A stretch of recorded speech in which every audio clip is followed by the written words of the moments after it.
In the winter of 1610, a group of soldiers broke down the doors of a castle in the Carpathian mountains and found something that would be buried in sealed court records for nearly 200 years. The woman who lived there was one of the most powerful noblewomen in all of Europe. She spoke 4 languages, managed vast estates across Hungary and Slovakia, and had personally educated hundreds of young women from noble families. She was also, according to the testimony of over 300 witnesses, responsible for the torture and murder of as many as 650 young women inside those castle walls. Her name was Elizabeth Bathory. The reason you have heard of Dracula but not of her is a story in itself. Elizabeth Bathory was born in August of 1560 at Emptied Castle into a family whose reach extended across the fractured kingdoms of Central Europe. The Bathory name was more than a mark of nobility, it was a passport into the highest circles of power. Her baptism, recorded 2 days after her birth and witnessed by senior clergy, signaled her place in a world where lineage and loyalty determined fate. The Bathorys produced princes, cardinals, and a king, Stephen Bathory, who ruled Poland and Lithuania, anchoring their dominance in both church and state. From the start, Elizabeth's education set her apart. A humanist scholar, Janos Gal, oversaw her studies, and a surviving tutor's report notes her command of Latin, German, Hungarian, and Greek. Inventories from Emptied Castle list volumes by Erasmus and Petrarch alongside Greek grammars, and a letter from 1588 written in fluent Latin confirms she moved easily among the literate elite. Unlike most noblewomen, she wrote poetry in Hungarian and read scripture in both Latin and Greek. At 11, she was betrothed to Ferenc Nadasdy, a military heir from another powerful house. Their wedding in 1575 was a political event, attended by archdukes and princes, with a dowry of 12,000 florins and a feast that emptied the estate coffers. When Ferenc left to fight the Ottomans, Elizabeth managed their vast properties alone.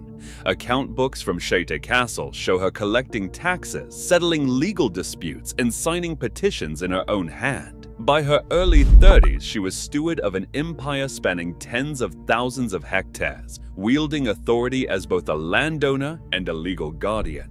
Her social protection was absolute, rooted in blood, wealth, and the machinery of aristocratic privilege. Whispers of cruelty began to circulate in the villages beneath Countess Castle long before any official inquiry. In the early years of the 17th century, the first written alarm came from Pastor István Magyari, the Lutheran minister of Countess.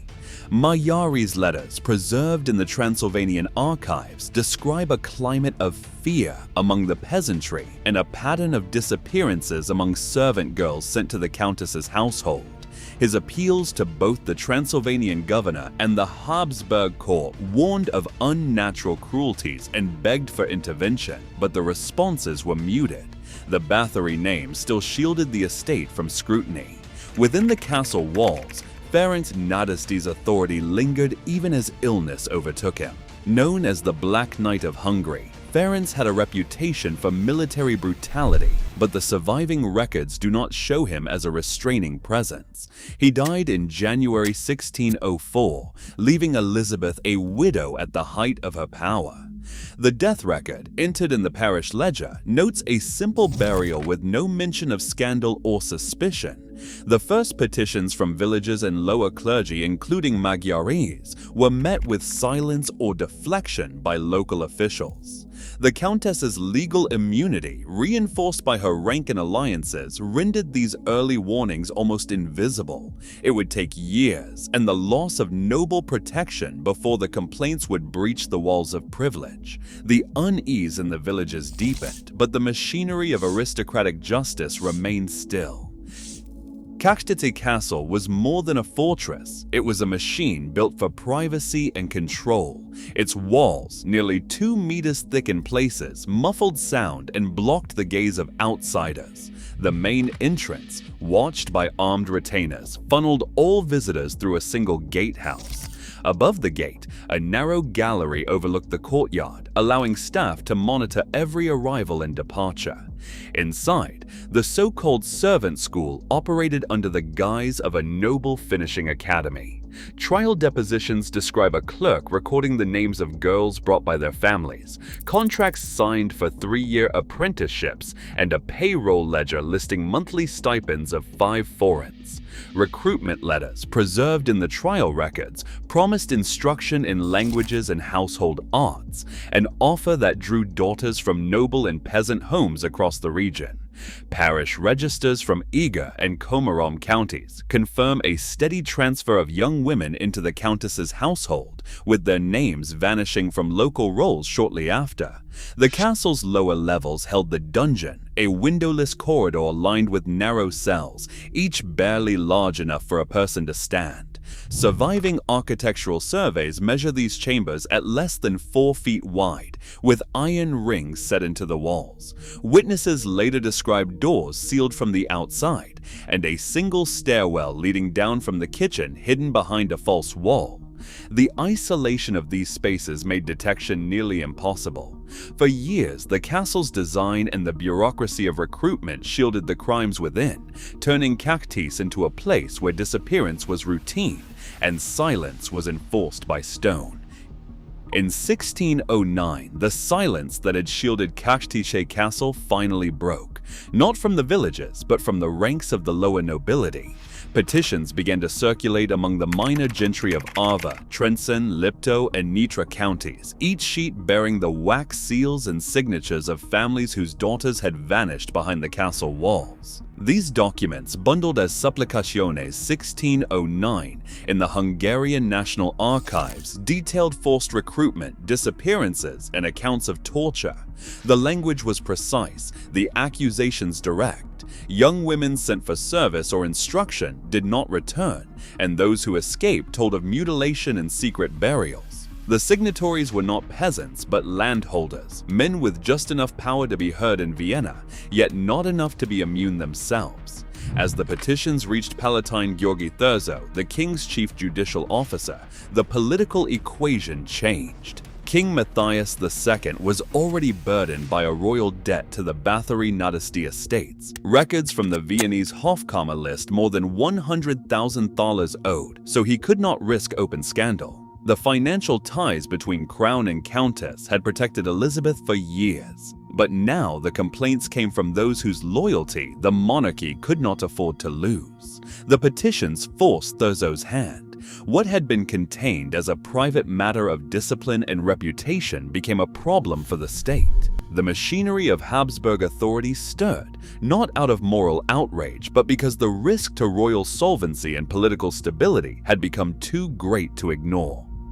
On the night of December 29, 1610, Palatine Gheorghe Thurzo led an armed detachment through the gates of Countess Castle. The official report, preserved in the Hungarian National Archives, records the entry as swift and methodical, doors forced, corridors swept, rooms sealed. Thurzo's men found bodies in the lower chambers, some showing clear signs of violence. The inventory, signed and dated that same night, lists clothing, blood-stained linens, and implements described as iron restraints and wooden rods. 4 of the Countess's closest servants, Alona Jo, Dorothea Sentes, Katerina Banica, and the male attendant known as Fico were arrested on the spot. Their names appear in the initial arrest register, cross-reference against the castle's payroll ledgers. Thurzo's Latin report details the discovery of young women, some alive, others dead or dying, and notes the presence of hidden passageways leading from the kitchen to the lower vaults. The document does not speculate on motives or numbers. It confines itself to what was found and who was taken into custody. By sunrise, Countess Castle had shifted from a fortress of secrecy to the epicenter of an official investigation, its contents catalogued, its staff detained, and its mistress placed under guard. The machinery of justice, dormant for years, had finally breached the walls of privilege, not with rumor, but with a signed inventory and a list of names. Testimony flooded the Countess inquiry, eclipsing any prior investigation into noble crime. Over 300 depositions preserved in the Latin of the Processus Inquisitorius captured voices from kitchen maids, stable hands, and minor officials. Their statements detailed disappearances, secret burials, and violence in the castle's lower chambers. Again and again, the names of Ilona Joe, Dorothea Sentes, Katerina Beneca, and Fico surfaced, cross-referenced in payroll ledgers and the registrar's lists. The registrar's tally, 650 names, became infamous, inscribed in the margins of the official record. Later pamphlets seized on this figure, but the Tabula Victimarum, held in the Hungarian National Archives, lists fewer than 50 identified bodies, with only a handful of unnamed remains. Some historians suggest the notorious 650 was a clerical error or later exaggeration, a marginal note misread by generations. Others point to the uniformity of witness accounts: girls sent for service who vanished, shallow graves in the orchard, bruises and scars on survivors. The court acted swiftly. The 4 principal accomplices were sentenced to death and executed in early 1611. Elizabeth Bathory, protected by her rank, was never publicly tried. The question of how many died remains unresolved, suspended between record and evidence. No blood bathing appears in the trial records, only a litany of vanished girls and silenced voices. The true horror is not legend, but the machinery that protected a noblewoman for years. When power shields brutality, myth is a distraction. The real crime remains how many chose not to see. Share your thoughts below.